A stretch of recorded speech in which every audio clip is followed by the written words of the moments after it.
Olá amigos, obrigado por nos acompanhar. Hoje estaremos conversando com o presidente do Ministério Amazing Discoveries, um ministério com mais de 25 anos de existência e que tem pregado nos 5 continentes a verdade presente através de satélites, mídias sociais e internet. Ele é também professor universitário, cientista, fisiologista e zoologista e tem dedicado a sua vida a esclarecer os últimos eventos proféticos. Vamos conversar com o Dr. e pastor Walter Veit. Thank you, Dr. Veit, for being here with us today. It's a pleasure. Vamos começar falando sobre a sua nova série que o senhor acabou de apresentar numa campal recentemente, que é chamada Conflito e Triunfo. Do que se trata essa série? A nova série tem um início histórico e tem um final escatológico. Em outras palavras, chegando ao tempo do fim. A parte histórica é como todas as verdades reunidas no período da Reforma e pós-Reforma ocorrem sobre perseguição. Quer pós ou durante a Reforma, toda e qualquer verdade descoberta pela Bíblia foi perseguida. Por fim, todas essas verdades se reuniram no continente americano por causa dessa perseguição. Assim, no continente norte-americano, especificamente nos Estados Unidos, fizeram uma Constituição que declara que a Igreja e o Estado deveriam estar separados para evitar os tipos de perseguição que ocorreram durante esses períodos. Obviamente, se todas essas verdades foram reunidas, elas tiveram que ser coletadas a fim de poderem ser um corpo final de verdade versus erro.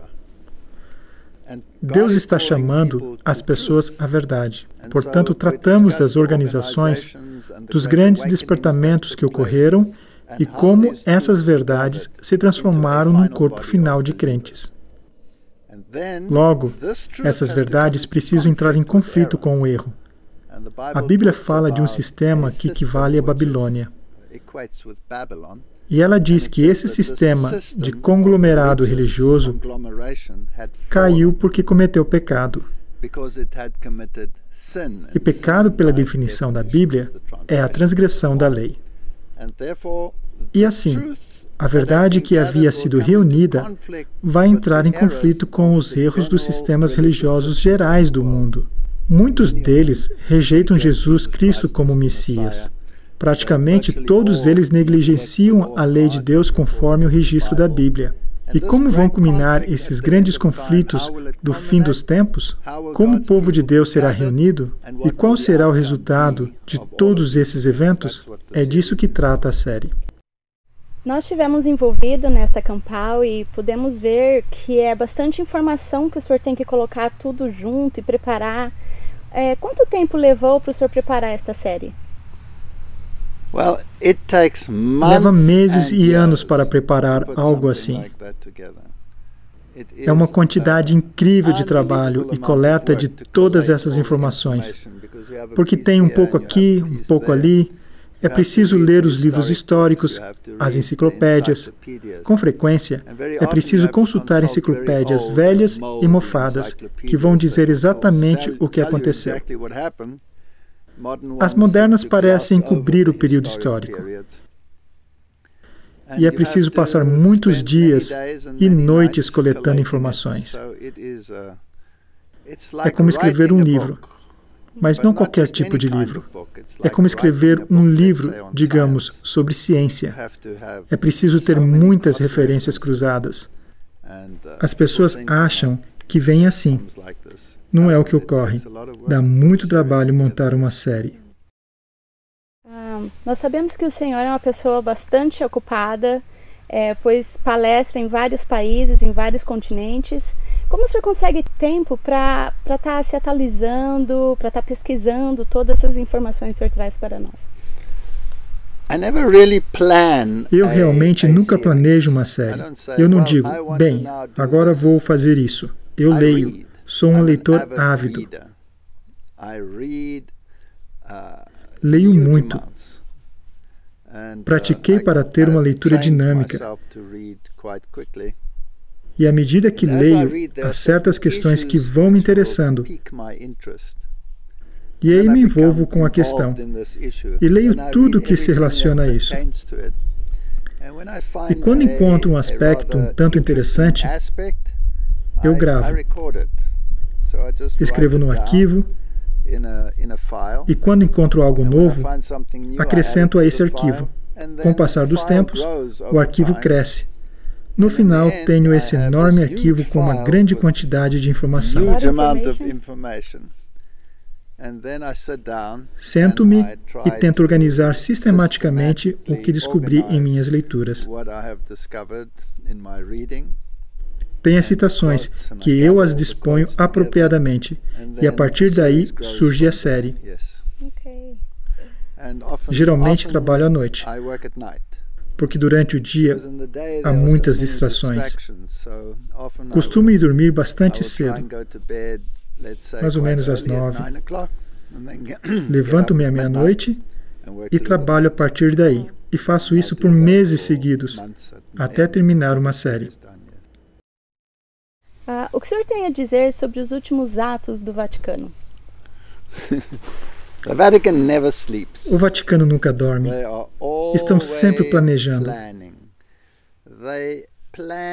Planejam eventos e circunstâncias e jogadas políticas, religiosas com décadas, séculos e até mesmo milênios de antecedência.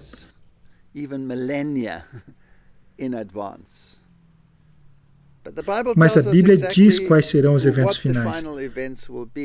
Portanto, é preciso analisar os eventos, conferi-los e compará-los com a interpretação profética. E para onde estamos caminhando? Bem, a Bíblia nos diz que o sistema que controlou o mundo na Idade Média vai controlar os reinos no final dos tempos. Assim, deve haver jogada política para alinhar os reinos à sua agenda. E isso tem que ser em escala universal. E precisam ser jogadas religiosas em escala universal, a fim de que todos aceitem a primazia do papado. Assim que as questões políticas e religiosas estiverem novamente em harmonia entre si e com o Vaticano, ela vai outra vez controlar os eventos, como fez na Idade Média. Temos que nos perguntar, há eventos globais acontecendo? E a resposta é sim. Se tomarmos a questão da mudança climática, há uma encíclica de Roma que pergunta se a mudança climática deve ser tratada universalmente. A resposta é sim, Laudato Si, escrita pelo Papa Francisco. Ela contém elementos religiosos? Com certeza. Contém adoração, contém a adoração da Eucaristia, contém a Trindade, contém Mariologia, contém o que os santos escreveram, contém questões de em que dia adorar, domingo, por exemplo. Contém todos esses elementos e precisamos nos perguntar, o que a Eucaristia tem a ver com a mudança climática? Temos que nos perguntar, o que a Mariologia tem a ver com a mudança climática? Temos que nos perguntar, o que a guarda do domingo tem a ver com a mudança climática? Mas todos esses elementos estão na Laudato Si. Então, precisamos conferir quem está falando da Laudato Si. Quem está dizendo que essa agenda do Vaticano deve ser implementada em escala mundial? E encontramos os sistemas religiosos, um após o outro, endossando o que o Papa disse. Se clicarmos no Parlamento das Religiões do Mundo, que é um conglomerado de todas as religiões do mundo, o que eles estão dizendo? Eles estão promovendo a agenda. E entramos na arena política e nos perguntamos, o que o mundo político diz quanto a isso? E temos o Acordo de Paris, que todos concordaram, mas alguns países não. Os Estados Unidos, por exemplo, não quiseram compactuar com isso. Há algum avanço nessa direção? Então temos a cúpula do G20 e descobrimos o que eles estão fazendo quanto a isso. E veremos que as principais personalidades religiosas, econômicas, esportivas, todas estão envolvidas nisso. Houve alguma ação definitiva depois disso? Sim, houve. Obviamente, a agenda está avançando nessa direção. Mas como isso vai ser implementado em escala mundial? É preciso fazer cumprir esses acordos. Como diz o Vaticano, precisa ser escrito em letras vermelhas. O que isso quer dizer? Se você pegar a Bíblia e ver o que está escrito em letras vermelhas, são as palavras de Cristo. Portanto, as palavras do suposto representante de Cristo também estão escritas em letras vermelhas, politicamente falando. Portanto, eles vão implementar essas coisas com base em quê? Aí vemos a agenda do Vaticano. Verificamos no Vaticano.va o que eles estão fazendo. E veremos que uma das palavras do momento é o bem comum. O que é o bem comum? Ora, algo que é bem comum para toda a humanidade. As questões das mudanças climáticas são obviamente para o bem comum, pois todos precisam estar envolvidos. Assim, quando juntamos tudo isso, dá para ver que eles estão bem ocupados. Mas eles estão alinhando os sistemas religiosos? Com certeza. O Papa Francisco não assinou um acordo com os imãs para trabalharem juntos? O documento do movimento ecumênico não reuniu todas as personalidades religiosas sobre o mesmo teto? E a resposta é sim. Então, estamos progredindo rumo ao objetivo final da agenda papal? Só um cego diria que não. É claro que estamos. A profecia está sendo cumprida diante de nossos próprios olhos. E as pessoas estão ignorando os fatos. Se tão somente conferirmos as informações, veremos que há tremendo progresso na agenda papal para um domínio mundial em todas as esferas. Well, they have been very busy. Eles têm estado bem ocupados. Okay. Sim. Mudando agora um pouquinho de assunto, o senhor poderia mencionar quais as principais evidências a favor do criacionismo? Claro, tem algo a favor do criacionismo? Eu já fui um evolucionista, um ateu. Hoje eu sou um criacionista. Acredito na criação. E algumas pessoas no reino da ciência dirão que esse homem perdeu sua cabeça. Pois como se pode estar a favor de um criacionismo?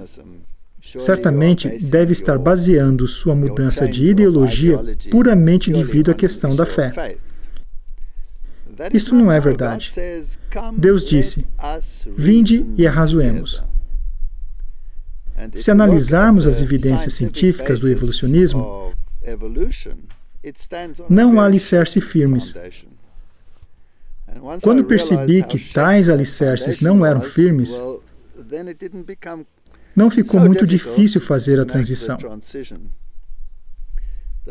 A base da evolução é a evolução por seleção natural. Essa é a força impulsora por trás do evolucionismo. Supostamente, a seleção natural explicaria toda a diversidade que temos por aí. Mas a seleção natural não é criadora. A seleção natural não cria nada. A seleção natural não explica de onde vem coisa alguma. A seleção natural só consegue escolher entre as opções que já estão aí. Para termos vida, a complexidade é tão escandalosamente enorme, mas ainda há a conjectura que você passou a existir por acaso. Uma vez neste ponto, não se pode ter seleção natural, pois a seleção natural implica mais de uma variante. É preciso haver duas coisas entre as quais escolher, se você quer selecionar. De onde vem a outra, então? Também deve ter acontecido por acaso. Tem também a impossibilidade matemática de evolução, que é que supostamente deveríamos ter um aumento de formas de vida por causa da seleção natural. Mas a seleção natural não aumenta os números, e sim os diminui. Se temos dois para escolher entre um deles, e um se ajusta, mas o outro não. Um é promovido, e o outro se torna extinto. De 2 fez 1. A seleção natural é um processo de redução, não de multiplicação. Em primeiro lugar, a seleção natural não responde nada sobre de onde qualquer coisa veio. Em segundo lugar, tecnicamente, mesmo se estivesse ali pelo acaso, funciona com base na redução. Portanto, finalmente chegará a 1.0. Não dá para usar um mecanismo que usa cada vez menos para criar cada vez mais. Então, a evolução não é uma entidade. Sua base é imperfeita, tem falhas. Se analisarmos os aspectos geológicos, praticamente tudo que temos com base em evidência baseia-se na vida fóssil. Mas os fósseis são animais que foram enterrados rapidamente em uma morte aquática. Então, será que os fósseis são registros de longos períodos de história evolutiva? Ou são os fósseis um registro de catastrofismo? Se são registro de catastrofismo, qual catástrofe?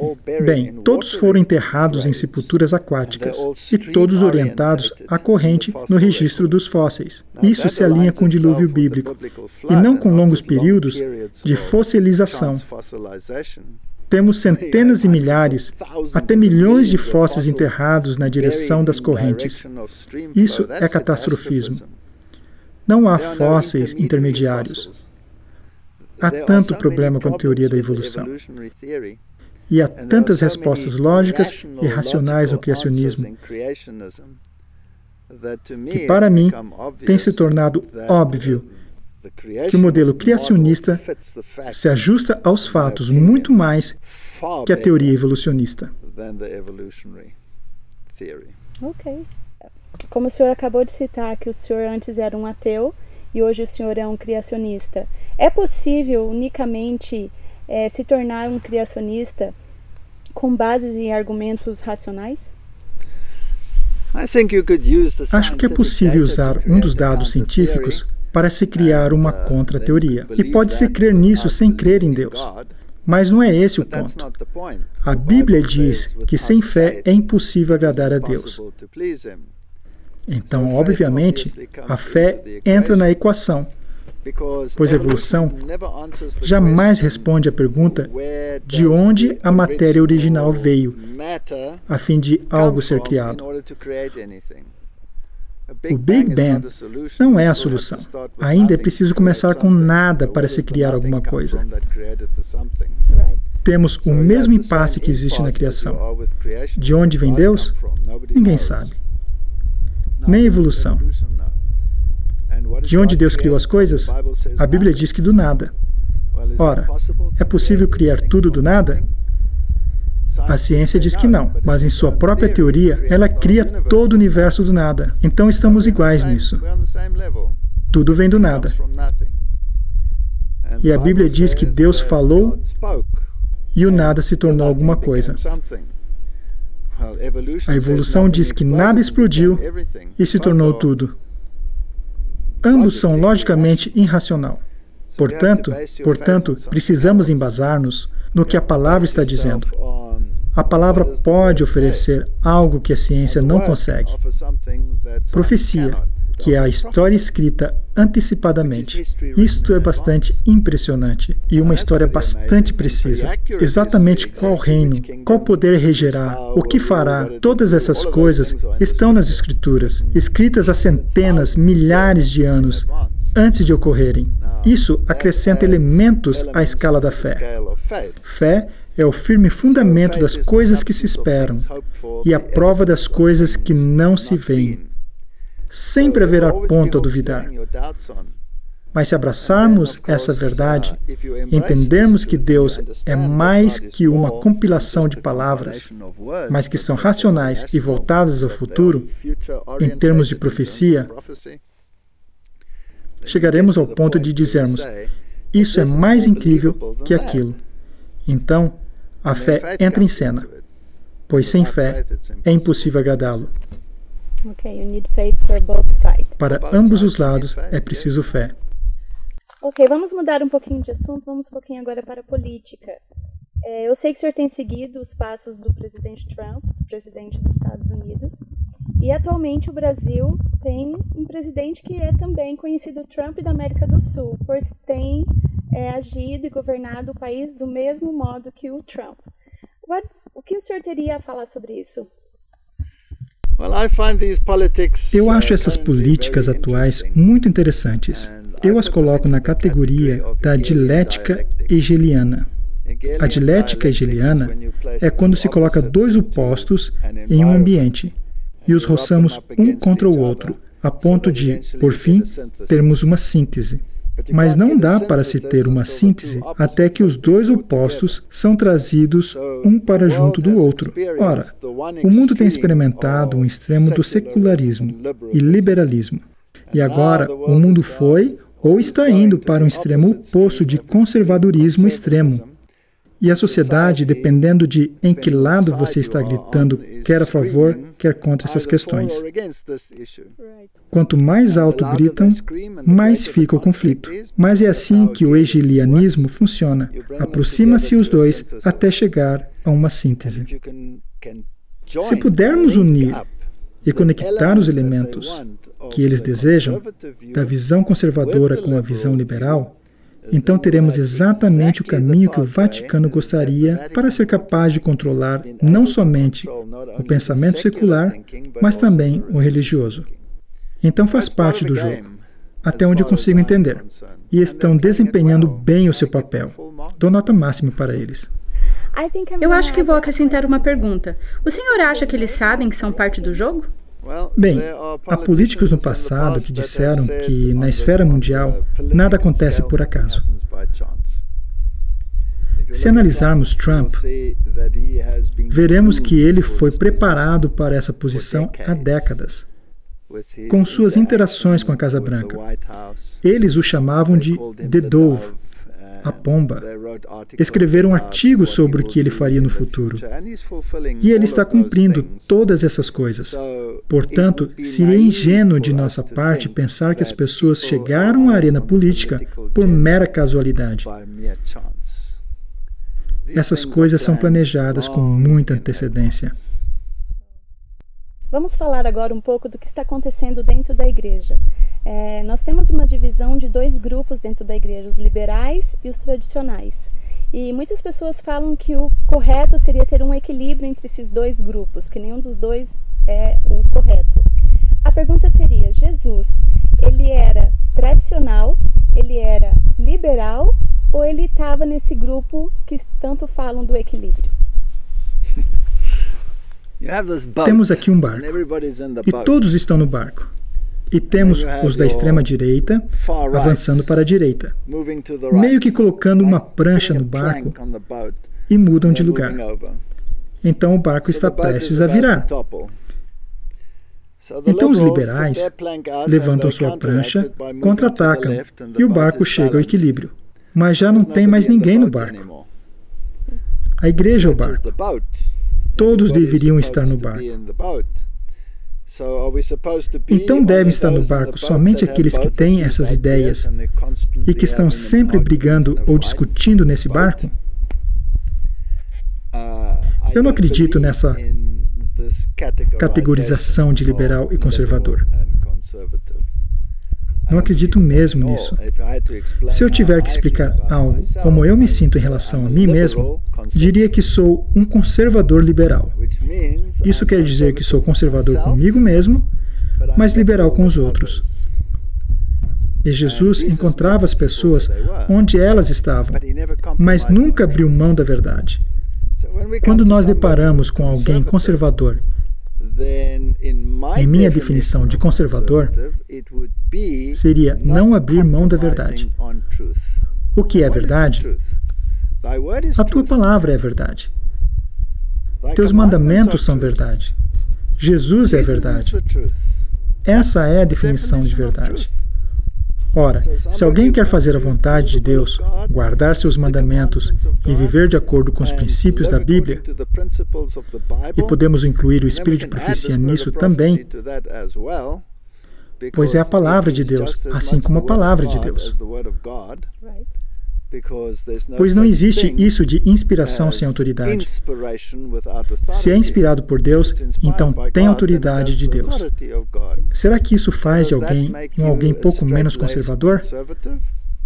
Bem, se essa é a definição que desejam aplicar à obediência, todos chegarão a isso.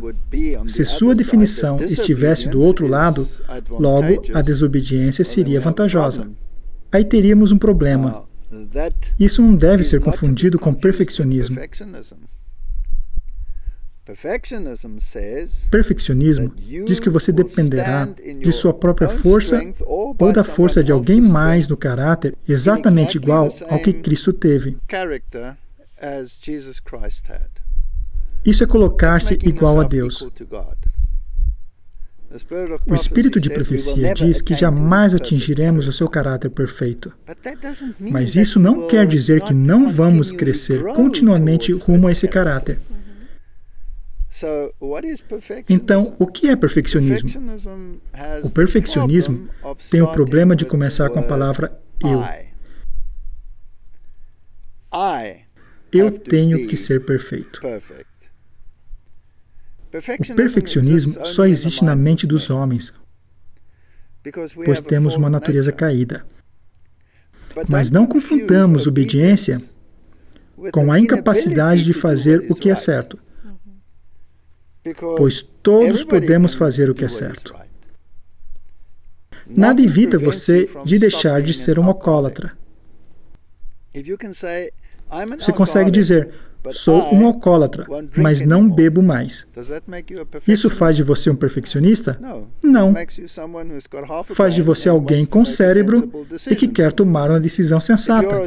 Se você é um fumante e diz: não quero fumar mais, isso faz de você um perfeccionista? Não. Faz de você alguém sensato, pois o fumo vai arruinar seus pulmões. Não quero mais dizer palavrões. Não quero mais gritar com minha esposa. Não quero mais ter surtos de raiva e violência, porque isso é destrutivo. Isso faz de você um perfeccionista? Não. Faz de você um ser racional, que entende que bom comportamento induz muito mais a um estilo de vida feliz do que um mau comportamento. Ora, tem gente que diz que não se pode guardar os mandamentos de Deus. Então não se pode mais parar de beber, não se pode parar de fumar. Você tem que continuar fumando, tem que continuar bebendo, tem que continuar quebrando os mandamentos de Deus, tem que continuar dizendo palavrão, tem que ter surtos de raiva. É isso que estamos dizendo? Claro que não. Depende de como vemos essas coisas. Se eu digo que vou ser perfeito, então estou me vendo como Deus. Se digo que Ele, Deus, Jesus, certamente concluirá a obra que Ele começou em mim, onde está a ênfase? Está nele. O resultado será o mesmo. Se Ele faz a obra em mim, então não vou querer xingar, não vou querer quebrar seus mandamentos, não vou querer ser um alcoólatra espiritual, não vou querer estar inclinado à violência, não vou querer mais ser um assassino desde o princípio, mas a ênfase não está em mim, e sim nele. Então, em minha opinião, a diferença entre perfeccionismo e fé está onde depositamos nossa fé. Começa comigo ou começa com Ele? Mas muitas pessoas podem usar o verso bíblico onde fala que seja perfeito assim como eu sou perfeito, que é Deus falando. Como o senhor responde a esta questão? Está bem. A Bíblia diz: sede vós, pois, perfeitos, como é perfeito o vosso Pai que está nos céus. E a Bíblia diz que se dissermos que não temos pecado, enganamo-nos a nós mesmos, e não há verdade em nós. Seria uma dicotomia da verdade? Será que esses dois diferentes aspectos nunca se combinarão? Bem, sim, gramaticalmente, eles se opõem. Mas em Cristo, eles são um. Como solucionarmos esse impasse? Se me permite, vou recorrer ao espírito de profecia. que diz que eu devo ser perfeito em minha esfera, assim como ele é perfeito em sua esfera. Eu tenho uma natureza caída. Sou um ser humano caído. Tenho a propensão para o mal. Mas isso não quer dizer que devo exercer minha propensão. Vou usar o mesmo exemplo do alcoólatra, que tem uma propensão para a bebida. Mas não quer dizer que ele precisa colocar seus pés na direção da bebida por ter uma propensão. Podemos lutar contra as nossas propensões. Não quer dizer que elas se vão. Se você é um alcoólatra, o que deve evitar? Beber. Deve-se até evitar medicamentos que sejam dissolvidos em álcool. Caso contrário, terá problemas, não é? Ou seja, se temos uma propensão para fazer tais coisas, temos que nos proteger constantemente contra fazer essas coisas. Geralmente, quando vem a tentação e alguém diz, "Ei, tome isso aqui." Às vezes você precisa de uma força que está além e acima de você mesmo. E você diz a Deus, "Ajude-me a não fazer isso." E Ele vai ajudar você. Quando pensamos que podemos depender de nossa própria força, certamente cairemos. Mas se estivermos conectados a Deus e não quisermos fazer essas coisas, porque não queremos magoá-lo, assim como não queremos gritar com nossa esposa, se sabemos que isso a magoa, então precisamos mudar. Não basta ter apenas uma mudança intelectual. Precisa ser de coração. E o único que pode fazer isso é Deus. Você pode tomar uma decisão racional de não fazer mais isso ou aquilo. Será que ateus param de fumar? Com base em que os ateus param de fumar? Com base na decisão racional de que isso é ruim para mim. Mas não significa necessariamente que a mudança está ocorrendo no coração, dizendo, isto é algo abominável para mim. Isso só vem de Deus. Let me see if I understood. I can live a life without sin. Yes. But doesn't mean that I can fall tomorrow. Correct. I didn't get into perfection. Correct. Right? Yes. So, okay. Há uma teoria que tem crescido bastante na igreja, que é sobre a profecia dos 6.000 anos da Terra. Qual é o seu pensamento a respeito dessa teoria? Vou dizer da seguinte maneira. Todos os pioneiros dessa igreja criam nessa teoria. 6.000 anos de pecado. 1.000 anos do milênio. Obviamente, a ciência mexe no vespeiro e diz que tudo tem milhões e milhões de anos de existência. Portanto, é irracional. A história tem ocorrido há dezenas e milhares de anos. Vão citar a história chinesa, egípcia e todas essas questões. Ora, primeiro não se pode datar nada, pois toda data é baseada em pressuposições. Quando fazemos a datação radiométrica, estamos supondo que os elementos que saíram de uma forma para outra, de uma forma pai para uma forma filha, estavam originalmente na mesma relação. Digamos que estamos fazendo a datação à base de urânio-chumbo. E temos que dizer que analisamos a proporção de urânio e chumbo na rocha. E temos que fazer a suposição de que no início só havia urânio e nenhum chumbo, que é uma suposição irracional, porque todos os elementos estão lá. Por que o chumbo não estaria também? E se o chumbo está lá no início, então sua datação está errada. Então está baseada numa pressuposição que não é cientificamente sustentável. Vou dar um exemplo moderno. Se a lava de um vulcão, os elementos para a datação radiométrica devem estar em zero, então quando ela sai, colocamos o relógio em zero e começamos a analisar. Mas não é o que ocorre.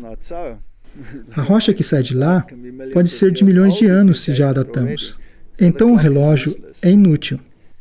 Em termos de idade, cientificamente falando, depende da nossa pressuposição. Quer seja recente ou antiga, ninguém pode provar esse paradigma. Pode ser que seja recente, como também pode ser antiga. Se cremos na Bíblia, pode ser recente, e a ciência não pode provar que estamos errados. Quando se trata de outras instâncias da ciência, a arqueologia tem demonstrado que todo o nosso sistema de datação estava errado. Quando no passado achávamos que a história egípcia vinha de 10, 15, 20 mil anos atrás, hoje sabemos que é de 3 a 4 mil anos, no máximo. Então, quanto mais conhecimento temos, mais curtos os períodos de tempo têm se tornado. No passado, havia reis, e eles eram postos um depois do outro, no período de seu reinado, quando agora sabemos que muitos deles reinaram em conjunto. Portanto, o tempo tem diminuído cada vez mais. E quanto mais conhecimento temos, mais o tempo diminui. Historicamente, não podemos dizer que a Terra tenha necessariamente mais de 6 mil anos. Não tenho problema de nenhuma das formas. A Terra é recente? Em minha opinião, sim. Ao considerarmos a história moderna, se estamos aqui há milhões e milhões de anos, e a taxa de crescimento da humanidade é X, mesmo na taxa de crescimento atual, com 2 pessoas começando há 1.200 anos, deveríamos ter mais do que a população atual. Onde estão todos? Por que todos esses continentes, como a América do Norte, foram ocupados só há algumas centenas de anos? Por que não milhões de anos? Não faz sentido.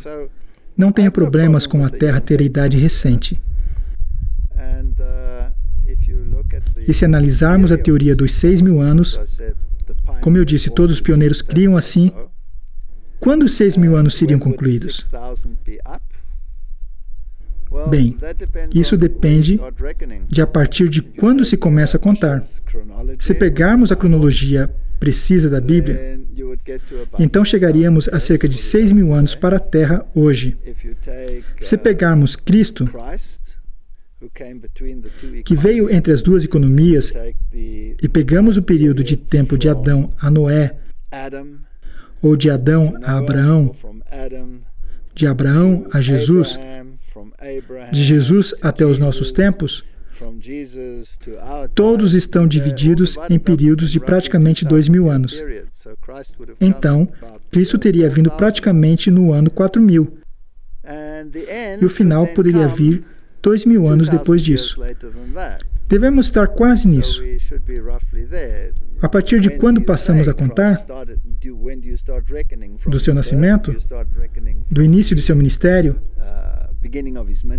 Quando ele foi batizado e disse, o tempo está cumprido? Começamos a contar a partir da cruz?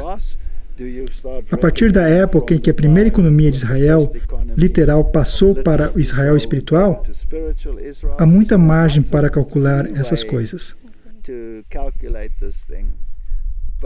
Mas eu diria que estamos muito perto dos anos 6000. Mas não marcaria uma data. E mesmo se fôssemos marcar uma data, teríamos que dizer que o tempo do fim seria abreviado, ou poderíamos dizer que o Senhor retarda sua vinda. Então, eu não sei quando ele virá. Talking about Jesus coming, what do you think is missing for him to come? O cumprimento da profecia. É tudo o que está faltando. Assim que a marca da besta for implementada, os eventos do tempo do fim ocorrerão. Eles estão trabalhando rumo à implementação da marca da besta? A resposta é sim. Se eu analisar a agenda papal, como já tratamos no início, eles estão ocupados implementando essa agenda. Acredito que o tempo é curto e não longo. Alguns creem que todos temos que ser perfeitos antes da volta de Jesus. E isso tornaria a vinda de Deus dependente da perfeição humana. Está Deus sujeito ao aperfeiçoamento humano a fim de cumprir suas promessas na Bíblia? Minha suposição seria definitivamente não. Ele é Deus. Ele é soberano. Então por que ele ainda não veio? Bem, Ele é longânimo, não querendo que alguns se percam. Então, onde isso recai? Nele ou em mim? Nele. Eu sempre prefiro a teologia na qual os eventos estão sujeitos a ele e não a mim. Muito obrigada, Dr. Veit, por seu tempo e todas as explicações. Obrigada e que Deus te abençoe e continue te abençoando em seu ministério, que Ele te mantenha muito fiel e que te use como um instrumento em suas mãos. Muito obrigado. E se eu puder incentivar aos que estão assistindo, temos pouco tempo. E quem são os que entram em um relacionamento com Deus e são levados ao céu? Não são todos os que dizem Senhor, Senhor, entrarão no reino dos céus. Mas aquele que faz a vontade do Pai entra no reino dos céus. Então a obediência é uma coisa e não deve ser equiparada ao fanatismo. A obediência simples e a confiança em Deus nos fará sobreviver às questões que estão recaindo sobre o mundo, porque Ele prometeu que não vai deixar seu povo perecer. Portanto, sejam fiéis. Confiem nele.